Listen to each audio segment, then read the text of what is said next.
Hey everybody, Tracy Monty Smith with SE Coaching back here for another of our video series. And I just wanted to clear up that I misspoke last week on this video saying that we were only doing this for about 9 months. We're actually coming up on a year that we have been doing this. So week of September 1st will be a full year that I have been sitting down with you every single week and having these chats, and I have absolutely been loving all of it. I love the interactions that you all have with me. I read every single email that comes in and I try to respond to every single one. I look through all of the comments, and the ones that need responding to I do, and it's just been so much fun, and I appreciate so much everybody's support around this.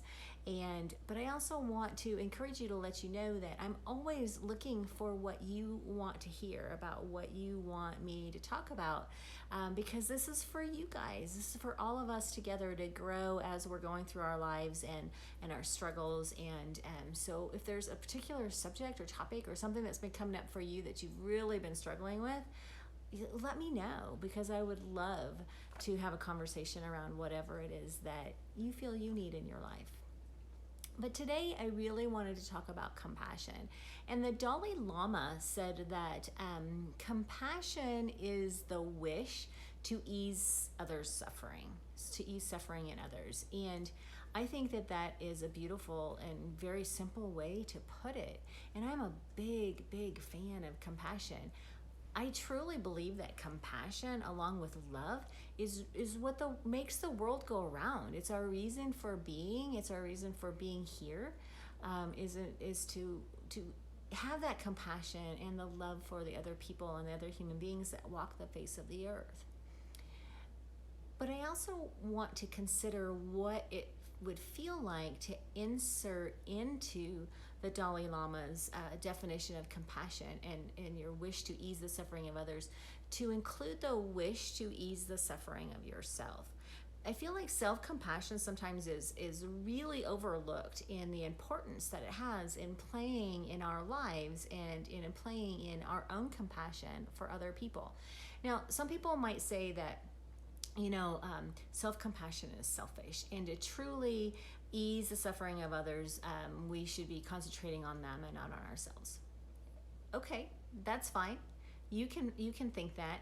My belief is that in order to truly have compassion for other people, we first have to have the compassion for ourselves, because otherwise the circle is incomplete.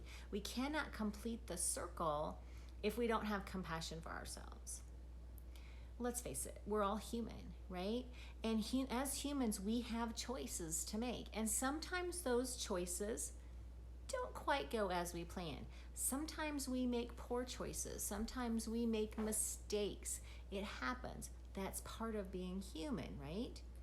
But what happens when we all get caught up in our head and all those, remember those monkey mind shoulder devils that sit right here? We've talked about those in the past. When they start nattering in our ears and talking all the time about, oh, you made this wrong decision and that was a mistake, but that it can never be let go, that doesn't serve anybody. And it certainly does not serve us. And it does not enable us to live our best lives. It does not enable us to continue to move forward to being the next better version of ourselves. And each and every day, that should be our goal, right? Is to become the next better version of ourselves. And compassion plays such a huge role in that. And it does not serve ourselves, it does not serve anybody else for us to continue to hold on to these mistakes and these poor judgments or these poor decisions, whether you're calling them that or someone else is calling them that.